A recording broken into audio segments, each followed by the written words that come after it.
Praise the lord. ప్రభువైన యేసుక్రీస్తు నామములో ఈ ఉదయకాలమందు మీ అందరికీ కూడా శుభములు తెలియజేస్తూ ఉన్నాను. పరిశుద్ధ గ్రంథములో హెజ్కేలు గ్రంథము 21వ అధ్యాయము 20వ వచనము నుండి 23వ వచనం వరకు మనము ఆ మాటలు గమనిస్తే, బబులోను రాజైన నెబుకద్నెజరు ఏ దారి వెళ్ళాలో, ఏ ప్రయత్నం చేస్తే తనకు జయము కలుగుతుందో అర్థం గాక తెకమక పడుచు శకునం చూస్తూ అన్నాడు. బాణాలు ఇటు అటు ఆడిస్తూ అన్నాడు.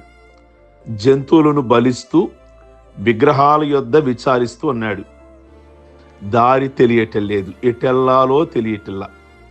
2 దారులు కలిసే చోటున్నాడు, 2 దారులు చీలే చోటున్నాడు. ఒక దారి అటువైపు వెళ్తుంది, ఒక దారి ఇటువైపు వెళ్తుంది. ఏ దారికి వెళ్ళాలో అర్థం కావట్లేదు. అవును, ఈరోజు ప్రతి మనిషి పరిస్థితి అదే.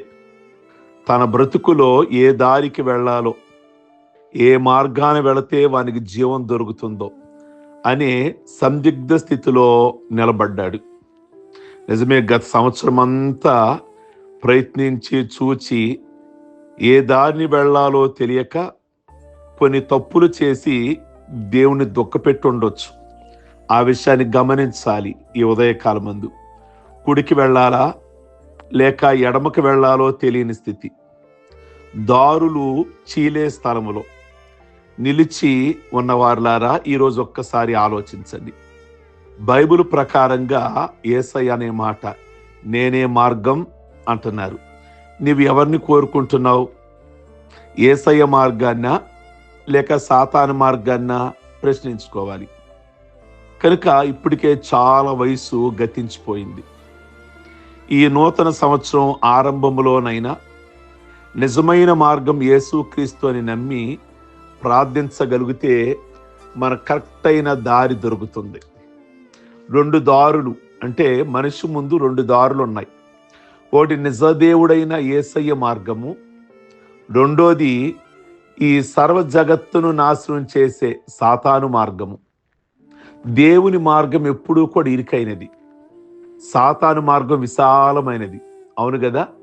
దేవుని మార్గం అంతా కూడా అటు వెళ్ళకూడదు, ఇటు వెళ్ళకూడదు, అది తినకూడదు, ఇది తినకూడదు, ఇది చూడకూడదు, అది చూడకూడదు, ఇది వినకూడదు, అది వినకూడదు, అలా మాట్లాడకూడదు, ఇలా మాట్లాడకూడదు.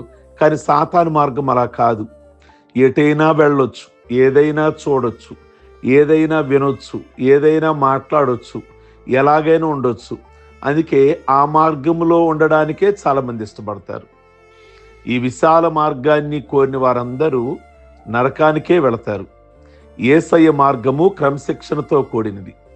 దేవుని ఇష్ట ప్రకారం బ్రతికే మార్గం, సొంత ఇష్టాన్ని కొట్టేసుకునే మార్గం జీవ మార్గం.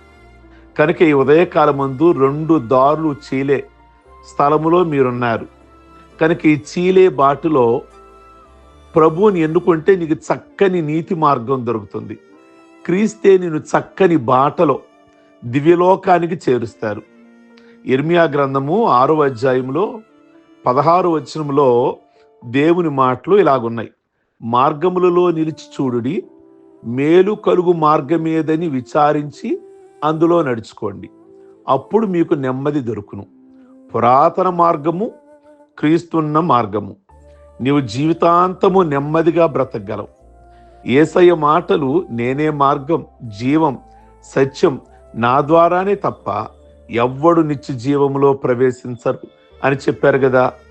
అలాగే 2 దారులు ఎలా ఉన్నాయో, మనిషిలో 2 తలంపులు ఉంటాయి. ఎప్పుడూ కూడా ఏ పని తలపెట్టినా 2 తలంపులు ఉంటాయి కదా. చేద్దామా లేదా వద్దనుకుందామా, తిందామా లేకపోతే ఆగిపోదామా, ఇలా 2 తలంపులు వస్తాయి. అప్పుడు మీ తలంపు క్రీస్తు వైపు మళ్ళితే మీరు ధన్యులు. అదే ఏలియా కూడా అంటాడు కదా, ఆనాటి ప్రజల్ని నిజదేవుడైన యెహోవాను సేవించాలా లేక అచ్చట బయలుదేవతను పూజించాలా అనే సందిగ్ధంలో వాళ్ళు ఉంటారు. దైవజనుడు ఇలా ప్రకటిస్తున్నాడు, ఎంతకాలం మీ 2 తలంపులతో తడబడుచుందురు? నిజదేవుని వెదకమని చెప్పి బయలుదేవత పూజారుల్ని ప్రయత్నించగా దహన బలి పశుమాంసము దహించబడలేదు. అప్పుడు ఏలియా దేవుని బలిపీఠమును బాగు చేసి కట్టెలు పేర్చి చుట్టూ కందకాన్ని త్రవ్వి దేవునికి ప్రార్థన చేస్తాడు.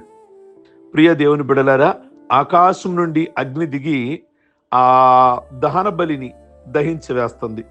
ఏలియా ఆ దేవుని మార్గంలో ప్రార్థించి నిజదేవుడెవరో రుజువు చేశాడు.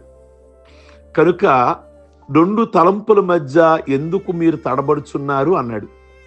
ఈ ఉదయకాలం ముందు నేను కూడా జ్ఞాపకం చేస్తున్నా, ఈ మాటలు వింటున్న వారిలో 2 తలంపులలో ఉన్నారా? ప్రార్థనకు వెళదామా లేదా లోకంలోనే ఉండిపోదామా అని ఆలోచిస్తున్నారా?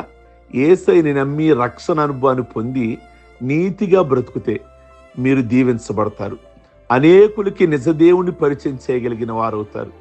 ఎన్నాళ్ళు అటు లోకం ఇటు చర్చి అని ఈ తడబాటు కనుక మీ తలంపులు పాడు చేసుకొని నరకపు తీరానికి వెళ్ళొద్దని బైబిల్ సెలవిస్తుంది.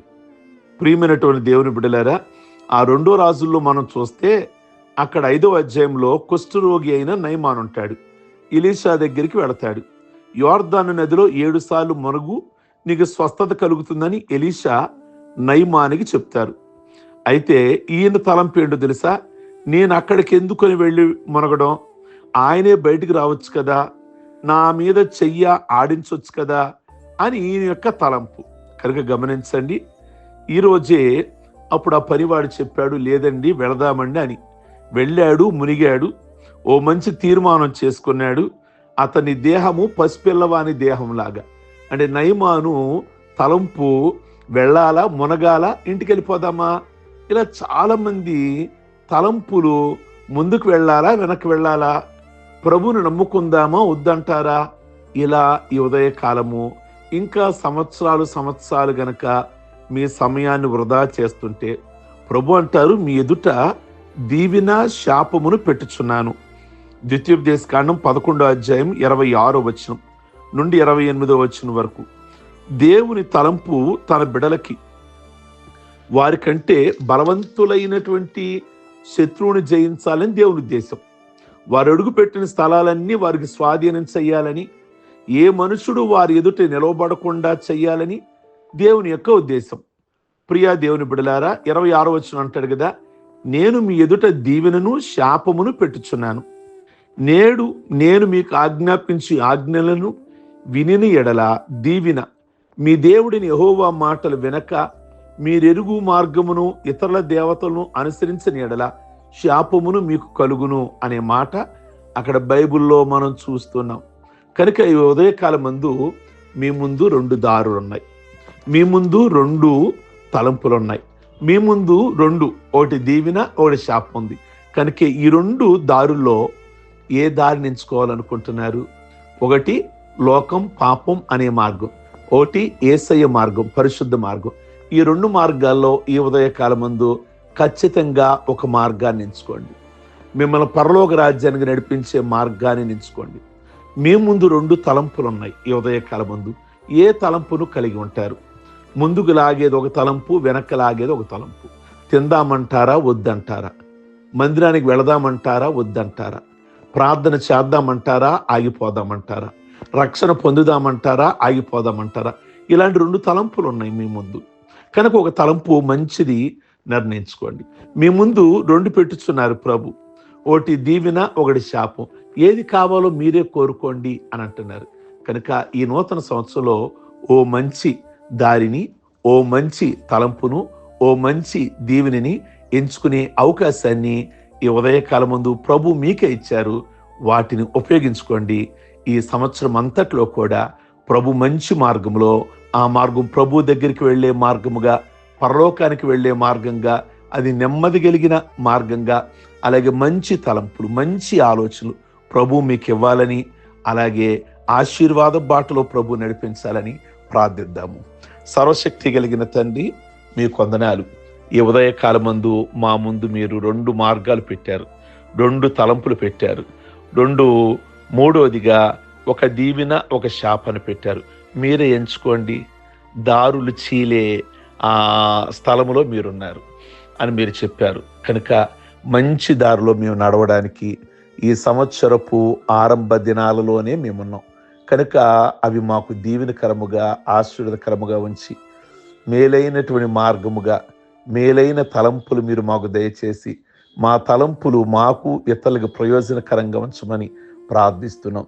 ఓ ఖచ్చితమైన మంచి నిర్ణయం, మంచి తీర్మానం ఈ మార్నింగ్ మీ బిడ్డలు చేసుకోవడానికి కృప దయచేయండి. ఈరోజు పెళ్లి రోజులు కానీ, పుట్టినరోజులు కానీ, రక్షణ పొందిన రోజులు కానీ మీ బిడ్డల కుటుంబాలలో జరిగిస్తుండగా వాళ్ళకి మేలు కలుగులాగున, దీవెన కలుగులాగున చక్కటి ఆయుష్ ఆరోగ్యాలతో నింపి ఈ దినం వారు ప్రయాణ మార్గాలన్నిట్లో వారు ఏది తలపెట్టినా దీవెనకరంగా మార్చి వారు కలిగిన ప్రతి విధమైన వారి కుటుంబాలలో ఉన్న ప్రతి విధమైన సమస్యలన్నీ విడిపించి అందరికీ చక్కటి ఆరోగ్యం ఇచ్చి మేలు చేయమని యేసుక్రీస్తు నామములో అడుగుచున్నాం తండ్రి.